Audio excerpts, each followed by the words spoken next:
गणेशाय नमः। गणेश पुराण कथा तृतीय खंड चतुर्थ अध्याय। विप्रवेश धारण कर प्रभु का आना।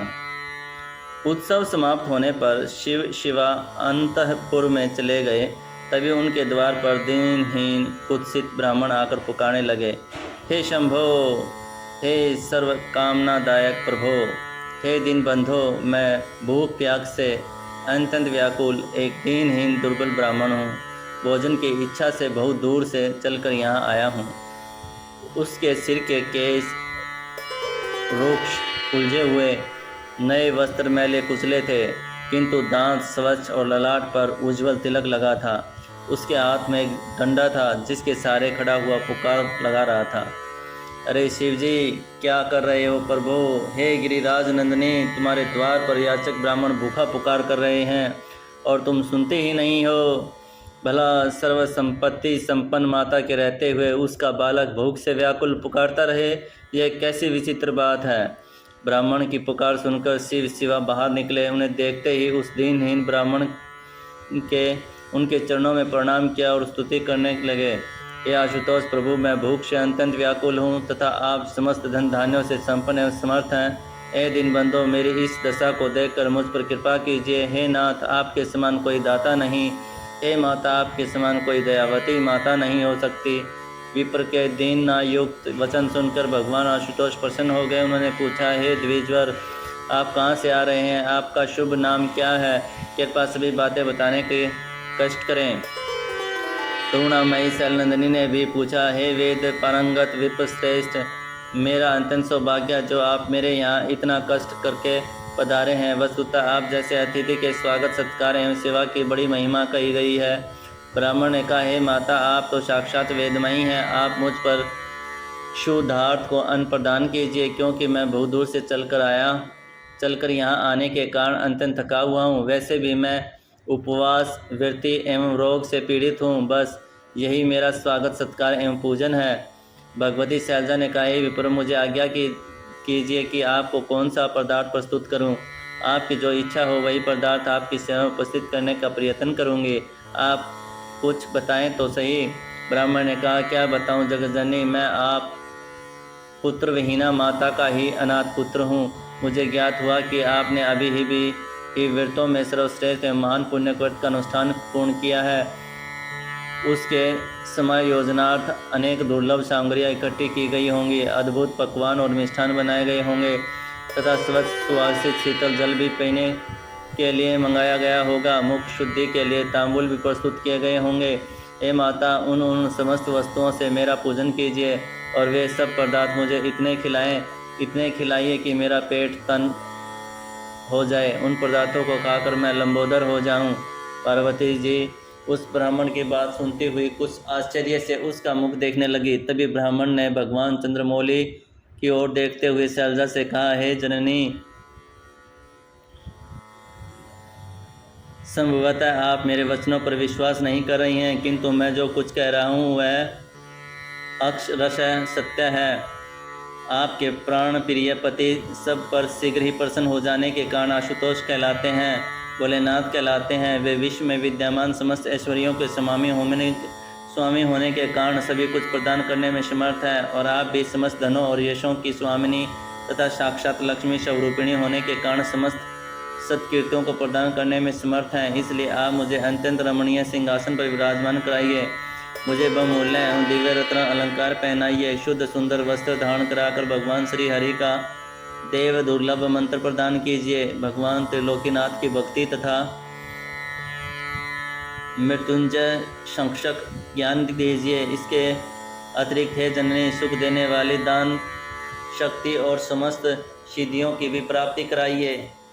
पार्वती उसे इस प्रकार देख रही थी जैसे उसकी बातों को समझ ही न रही हो। विप्र भी उनकी भावभंगी को देखता समझता हुआ कहता चला जा रहा था, हे माता, आप तपस्या में रत रहने और उत्तम धर्म का पालन करने वाला हूँ। मुझे जन्म मरण और रोग जरा आदि स्पर्श भी नहीं कर सकते, और न मैं उस प्रकार के कर्मों को करूँगा ही जिनके करने से जन्म मरा व्याधि और मृत्यु का प्रकोप हो सकता हो। अब ब्राह्मण ने जगत की असारता पर प्रकाश डाला। हे जगदीश्वरी, यह जगत आपके आश्रय में रहता हुआ भी असार ही है। जो इसकी असारता को जान लेता है वह व्यामोह में नहीं पड़ता। मैंने जगत की यथार्थता का ज्ञान प्राप्त कर लिया है, इसलिए मुझे इसके कारण भूख, काम, क्रोध, लोभ, मोह व्याप्त नहीं कर सकते। फिर आपकी कृपा होने पर तो जगत के कारण रूप इन विकारों का अस्तित्व ही नहीं रह जाता। हे माता, आप समस्त कर्मों का फल प्रदान करने वाली हैं। आपने स्वयं नित्य, सत्य एवं सनातनी होते हुए भी लोक शिक्षा के लिए तपश्चर्या, व्रत, उपवास और पूजन आदि कार्य संपन्न किए हैं, और यही कारण है कि आपके अंक में गोलोकवासी ब्रह्म परमात्मा श्री कृष्ण प्रत्येक कल्प में प्रकट होकर क्रीड़ा किया करते हैं। विपर का अंतर्ध्यान होना, शिशु रूप में प्रकट होना। ओम गणेशाय नमः। शिव प्रिया भवानी कुछ कहना ही चाहते कि तभी वे वयोवृद्ध, ज्ञान वृद्ध, तेजो में मुखमंडल वाले किंतु कृष्णकाय ब्राह्मण देवता देखते ही देखते अंतर्ध्यान हो गए। पार्वती जी आश्चर्य से सोच रही थी कि यह क्या हुआ, कहाँ गए वे श्रेष्ठ विप्र। उधर वह ब्राह्मण अन्य कोई नहीं, गोलोकपति जनार्दन ही थे, जो अदृश्य रूप से अंतपुर में प्रविष्ट होकर माता पार्वती की सैया पर नवजात शिशु रूप में जा लेटे, जो अद्वितीय, सुंदर एवं दिव्य तेज से संपन्न थे। सभी दिशाएं उनका प्रकाश प्राप्त करके जगमगा रही तथा उनके रूप छटा की भी अद्भुत थी। उसका वर्ण चंपक के समान और तेज करोड़ों चंद्रमाओं के समान था। वह सुखपूर्वक देखने के योग्य और सभी की नेत्र ज्योति बढ़ाने वाला था। उसका शरीर कामदेव को भी मोहित करता था तथा मुख अनुपम और शरद के पूर्णचंद्र को भी निंदित करने में समर्थ था। उसके सुंदरतम नेत्रों की शोभा के समक्ष मनोहर कमल भी तिरस्कृत हो रहा था। लाल ओष्ठ पाप बिंब फल को लज्जित कर रहे थे। इधर तो उनकी सैया में विद्यमान त्रिलोक्य भर में अनुपम शिशु अपने हाथ पांव उछाल रहा था। उधर पार्वती जी उस ब्राह्मण को सहसा दृश्य हो जाने से बड़ा दुख हुआ। उन्होंने त्रिलोचन प्रभु से कहा, हे प्राणनाथ, उस अतिथि ब्राह्मण को तो देखिए, वे कहाँ चले गए। घर के द्वार पर आए हुए अतिथि का द्वार से निराश होकर लौट जाना शुभ नहीं होता। वह भूख से पीड़ित हुआ अतिथि बिना कुछ प्राप्त किए ही चला गया। तभी आकाशवाणी सुनाई दी, हे जगजननी, व्याकुल न हो, वे तो स्वयं ही ब्रह्मा ही थे, जो तुम्हारे पुत्र रूप से प्रेक में कीड़ा कर रहे थे। देखो, तुम्हारे द्वार पर कोई अतिथि ब्राह्मण नहीं, वरन साक्षात जनार्दन ही पधारे थे। यह सब तुम्हारे द्वारा किए गए महान पुण्य व्रत का ही प्रभाव था। अतएव तुम तुरंत अपने घर जाकर करोड़ों कामदेवों का तिरस्कार करने वाले रूप लावण्य युक्त राशि अपने पुत्र को देखो। आकाशवाणी सुनकर पार्वती स्वस्थ चित हुई और उन्होंने भीतर जाकर अपने पुत्र को देखा। वह अत्यंत सुंदर तेजस्वी था। उसके दिव्य अंगों से जो अनुपम तेज निकल रहा था, उससे समस्त अंतःपुर प्रकाशमान हो रहा था। उन्होंने उस सुंदरतम नवजात शिशु को देखा तो हर्ष विभोर हो उठी और तुरंत ही शिवजी के पास जाकर बोली, हे प्राणेश्वर, कृपा कर घर के भीतर चलकर देखने का कष्ट कीजिए। हे नाथ, आप जिस सिद्ध फलदायक स्वरूप का ध्यान किया करते हैं, उसी के पुत्र रूप में दर्शन कीजिए। पार्वती से पुत्र के प्रकट का संवाद सुनकर समस्त हर्षों के आश्रय स्थान भगवान आशुतोष अत्यंत हर्षित हुए। उन्होंने सैया पर लेटे हुए अपने पुत्र को देखा तो छत की ओर एकटक निहार रहा था। शशि भूषण उस अत्यंत अद्भुत रूप को देखकर आश्चर्य से सोचने लगे, अरे, यह शिशु तो उसी मूर्ति का प्रतिरूप है जिसका मैं सदैव ध्यान किया करता हूँ। अवश्य वे परमात्मा मेरे पुत्र के रूप में व्यक्त हुए हैं। उन्होंने पार्वती से कहा, हे प्रिय, तुम्हारा सौभाग्य है जो ऐसे अद्भुत पुत्र की तुम्हें प्राप्ति हुई है। हे जगज्जननी, अपने प्राणनाथ की बात के अनुमोदन स्वरूप शिशु को तुरंत ही गोद में उठा लिया और वह उसका मुख चुमती हुई बोली, हे पुत्र, जैसे सहसा अमूल्य रत्न आदि शुभ धन प्राप्त होने पर भी दरिद्र का मन प्रसन्न हो उठता है, उसी प्रकार तुम सनातन पुरुष रूप अमूल्य रत्न के पुत्र रूप में प्राप्त होने से मेरी भी कामना पूर्ण हो गई है। जैसे चिरकाल से प्रदेश में निवास करने वाले प्रियतम के सहसा घर लौटकर आने पर स्त्री का मन उल्लास से भर जाता है, वैसी ही मेरी मनस्थिति हो रही है। इस प्रकार आनंद मगन हुई गिरिराज नंदनी नवजात शिशु रूप परमात्मा ब्रह्मा को और प्यार से अपनी गोद में खिलाने लगी तथा पुत्र स्नेह के कारण उनके सतनों में दूध उमड़ने लगा और वे शिशु को दूध पिलाने लगी। तदुपरांत भगवान त्रिलोचन ने अत्यंत मुदित मन से पार्वती से अपने पुत्र को ले लिया और गोद में लिटाकर खिलाने लगी।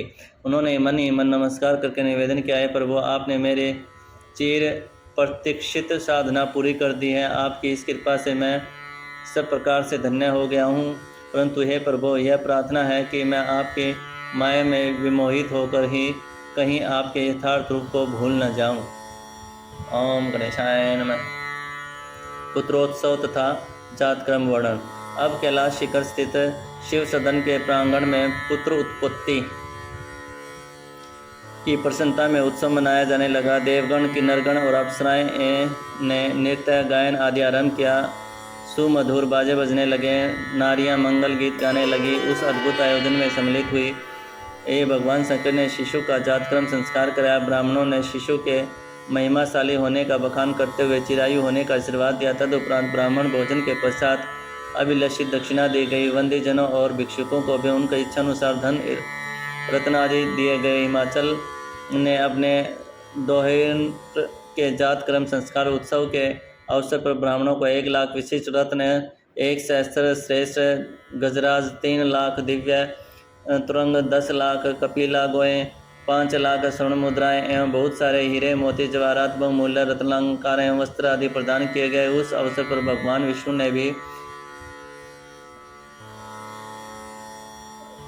ने भी हर्ष से भरकर प्रमुख दिव्य मुनियों का पूजन किया और कौस्तुभ मणि दान में दी। फिर पार्वती के पुत्र रूप में ब्रह्मा के प्रकट होने के उपलक्ष्य में उन्होंने वेद संहिताओं और पुराणों का पाठ कराया और अनेक मांगलिक कार्य कराए। ब्रह्मा जी ने भी उस उत्सव में भाग लेकर ब्राह्मणों को अत्यंत दुर्लभ वस्तुएं दान दी तथा नवजात शिशु को आशीर्वाद दिया। देवराज इंद्र ने भी दिव्याभरण दान दिए। फिर अन्य देवताओं, गंधर्व, पर्वतों आदि ने भी दान में अद्भुत वस्तुएं दी। सूर्य और धर्म ने तथा देवियों ने भी विविध पदार्थ के दान दिए। इस प्रकार उस समय ब्राह्मणों को जो जो वस्तुएं दी गई उनके मूल्य का अनुमान किया जाना भी असंभव था। भगवती, गायत्री, सावित्री, शारदा, रमा, ब्राह्मणी आदि ने भी दुर्लभ वस्तुओं का दान किया था। स्वयं माता पार्वती जी ने अश्वमेध दान और गवाह आदि पशुओं एवं वाहनों का दान कर दिया।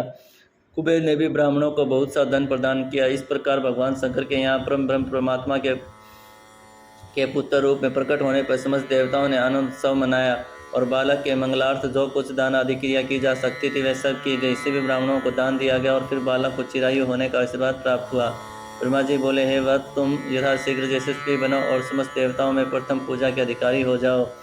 विष्णु ने कहा कि हे शिशु, तुम चिरंजीवी रहो, ज्ञान में अपने पिता शिवजी के समान और पराक्रम में मेरे समान हो। तुम समस्त सिद्धियों के अधीश्वर भी होगे। धर्म ने कहा, तुम सदैव धर्म में स्थित रहो, तुम्हारे द्वारा कभी कोई अधर्म कार्य न हो, वरन जो अधर्म करने वाले हों उनके विनाश में सदैव तत्पर रहो। इंद्र ने कहा, हे बालक, तुम देवताओं के सदैव रक्षक रहो। विवाद उपस्थित होने पर देव पक्ष का समर्थन करो और असुरों एवं दुष्कर्मियों को उत्पीड़ित करो। इस प्रकार अपनी बुद्धि के अनुसार लक्ष्मी, सरस्वती, सावित्री, शिव, हिमालय, मेनक, पृथ्वी एवं पार्वती ने भी इस नवजात शिशु को आशीर्वाद दिया तथा उसके ऐश्वर्यवान बुद्धि और सिद्धि निधान, विद्वान एवं पुण्यवान होने की मंगल कामना की तथा मनोहर रूप, लावण्य संपन्न पत्नी, महान कविता और शक्ति धारण एवं स्मरण शक्ति की प्राप्ति कर वर प्रदान किया गया। फिर यह कामना व्यक्त की गई कि हरि भक्तों और सज्जनों का शरणदाता, विघ्न नाशक, धर्म के समान स्थिर, शिव के समान परम योगी, समस्त प्राणियों पर दया करने वाला, मृत्यु पर विजय प्राप्त करने वाला, सभी कार्यों में परम निपुण, वेद वेदांगों में पारंगत तथा एवं सिद्धि कामियों को सिद्धदाता बने। इस प्रकार देवताओं और देवियों द्वारा शुभ कामनाएं एवं आशीर्वाद दिए जाने के पश्चात समागत ऋषियों ने भी अनेक प्रकार के शुभ आशीर्वाद प्रदान किए। फिर सभी ब्राह्मणों ने भी हार्दिक रूप से शुभ आशीष दी और वंदी जनों ने भी अपनी अपनी ओर से मंगल कामनाएं व्यक्त की। तदुपरांत भगवान श्री हरि, कमलासन, ब्रह्मा, आशुतोष, शंकर एवं अन्य समस्त देवगण तथा यथोचित स्थानों पर विराजे मुनिजनों को भी उनके तदनुसार उच्चासन दिए गए। इस प्रकार वहाँ अद्भुत समाज जुड़ा और तभी अनंतपूर्वक शोभा की शोभा बढ़ाने लगे। ओम गणेशाय नमः। इति चतुर्थ अध्याय संपूर्णम। अगर आप सभी भक्तों को यह वीडियो पसंद आई हो तो इसे लाइक करें, शेयर करें और विजडम वेव एनर्जी चैनल को सब्सक्राइब कर लें। ईश्वर आप सभी का मंगल करें, कल्याण करें। हर हर महादेव, हर हर महादेव।